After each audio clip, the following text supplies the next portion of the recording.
Hey everyone, ನಮಸ್ಕಾರ. Welcome back to me.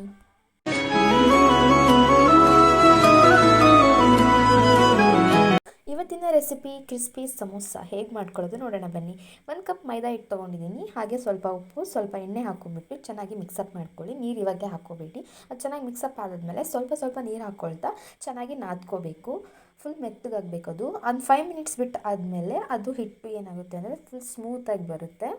ಆಮೇಲೆ ಮೇಲೆ ಸ್ವಲ್ಪ ಎಣ್ಣೆ ಹಾಕ್ಕೊಂಡ್ಬಿಟ್ಟು ಚೆನ್ನಾಗಿ ನಾದ್ಕೊಂಡ್ಬಿಟ್ರೆ ಫುಲ್ ಸಾಫ್ಟಲ್ಲಿರುತ್ತೆ. ಆಮೇಲೆ ನಾವು ಉಳ್ಳೆ ಮಾಡಿಕೊಂಡು ಚೆನ್ನಾಗಿ ರೌಂಡ್ ಶೇಪಲ್ಲಿ ಉದ್ಕೋಬೇಕು. ಇಲ್ಲಾಂದರೆ ನಿಮ್ಗೆ ಯಾವ ಶೇಪ್ ಬೇಕೋ ಆ ಶೇಪಲ್ಲಿ ನೀವು ಉದ್ಕೋಬೋದು. ಉದ್ಕೊಂಡಾದಮೇಲೆ ಸ್ವಲ್ಪ ಬಿಸಿ ಮಾಡ್ಕೋಬೇಕು. ಯಾಕೆ ಅಂತ ಅಂದರೆ ಎಣ್ಣೆ ಜಾಸ್ತಿ ಹೀರ್ಕೊಳ್ಳೋದಿಲ್ಲ ಇದು. ಬೇಕಿದ್ದರೆ ನೀವು ಈ ಟಿಪ್ಸ್ನ ಟ್ರೈ ಮಾಡಿ ನೋಡಿ. ಇರುತ್ತೆ ಆಯಿಲ್ ಕನ್ಸಿಸ್ಟೆನ್ಸಿ ಎಷ್ಟು ಹೀರ್ಕೊಳ್ಳುತ್ತೆ ಅನ್ನೋದು.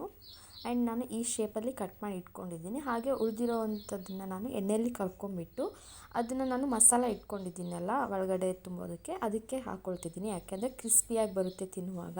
ಸಮೋಸೆಗೆ ಏನೇನು ಬೇಕು ಅಂತ ನೋಡೋದಾದರೆ ಅದಕ್ಕೆ ಈರುಳ್ಳಿ, ಸ್ವಲ್ಪ ಟೊಮೆಟೊ, ಮೆಣಸಿನ್ಕಾಯಿ, ಕೊತ್ತಂಬರಿ ಸೊಪ್ಪು ಹೆಚ್ಕೊಂಡಿರೋದು ಸಣ್ಣದಾಗಿ. ಹಾಗೆ ನಾನು ಸ್ವೀಟ್ ಕಾರ್ನ್ ಯೂಸ್ ಮಾಡ್ತಾಯಿದ್ದೀನಿ. ನೀವಿದ್ದರೆ ಯೂಸ್ ಮಾಡಿ, ಇಲ್ಲ ಅಂತಂದರೆ ಇಟ್ಸ್ ಓಕೆ.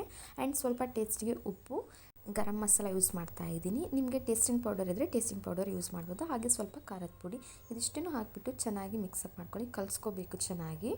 ಅದಾದಮೇಲೆ ನಾನು ಸಣ್ಣದಾಗಿ ಹೆಚ್ಚಿಟ್ಕೊಂಡಿರೋ ಅಂಥ ಪೀಸಸ್ನ ಎಣ್ಣೆಲಿ ಹಾಕಿಬಿಟ್ಟು ಚೆನ್ನಾಗಿ ಫ್ರೈ ಮಾಡ್ಕೊತಿದ್ದೀನಿ. ಅದು ಬ್ರೌನಿಷ್ ಕಲರ್ ಬರೋವರೆಗೂ ಫ್ರೈ ಮಾಡ್ಕೊಂಡಾದ್ಮೇಲೆ ಮಸಾಲಾಗೆ ಮಿಕ್ಸ್ ಮಾಡ್ತಾಯಿದ್ದೀನಿ. ನಿಮಗೆ ಆಲೂ ಬೇಕಂದರೆ ಯೂಸ್ ಮಾಡ್ಕೋಬೋದು, ಇಲ್ಲಾಂದರೆ ಈರುಳ್ಳಿಯಲ್ಲಿ ನೀವು ಮಸಾಲ ಮಾಡ್ಕೋಬೋದು.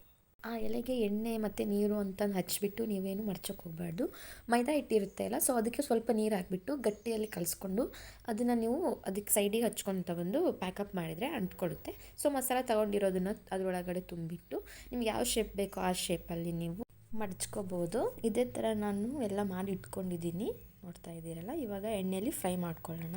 ಒಂದೊಂದನ್ನೇ ಫ್ರೈ ಮಾಡ್ಕೊಳ್ಳಿ. ಇಲ್ಲ ಅಂತಂದರೆ ಚಿಕ್ಕದಾಗಿತ್ತು ಅಂತಂದರೆ 2-3 ಹಾಕ್ಕೊಂಡು ನೀವು ಒಂದೇ ಸಾರಿಗೆ ಫ್ರೈ ಮಾಡ್ಕೋಬೋದು. ಇನ್ನು ಯಾರೆಲ್ಲ ನನ್ನ ಚಾನಲ್ನ ಸಬ್ಸ್ಕ್ರೈಬ್ ಆಗಿಲ್ಲ ಬೇಗ ಸಬ್ಸ್ಕ್ರೈಬ್ ಆಗಿ, ಹಾಗೆ ಪಕ್ಕದಲ್ಲಿರೋ ಬೆಲ್ ಐಕಾನ್ನ ಕ್ಲಿಕ್ ಮಾಡಿ. ಈಸಿಯಾಗಿರುವ ಮನೆಯಲ್ಲೇ ಇರುವಂತಹ ಇಂಗ್ರೀಡಿಯೆಂಟ್ಸ್ನ ಯೂಸ್ ಮಾಡ್ಕೊಂಡು ಮಾಡುವಂತಹ ರೆಸಿಪೀಸ್ನ ನಾನು ನಿಮಗೆ ಹೇಳ್ಕೊಡ್ತಾ ಇರ್ತೀನಿ. So finally crispy and spicy samosa ready ಆಯಿತು. ನಾನು ತೋರಿಸ್ತಿರೋಂಥ ಸಾಸ್ ಹೋಮ್ ಮೇಡ್. ಸೊ ನಿಮಗೇನಾದರೂ ಆ ರೆಸಿಪಿ ಬೇಕು ಅಂತಂದರೆ ನನಗೆ ಕಮೆಂಟ್ ಮಾಡಿ, ನಾನು ಅಪ್ಡೇಟ್ ಮಾಡ್ತೀನಿ. ಸೊ ನೀವು ಕೂಡ ಮನೇಲಿ ಮಾಡ್ಕೊಳ್ಳಿ, ಟೇಸ್ಟ್ ಹೇಗಿತ್ತು ಅಂತ ಕಮೆಂಟ್ ಮಾಡಿ. ನೆಕ್ಸ್ಟ್ ವಿಡಿಯೋದಲ್ಲಿ ಸಿಗೋಣ. ಅಲ್ಲಿವರೆಗೂ ಟೇಕ್ ಕೇರ್, ಬಾಯ್.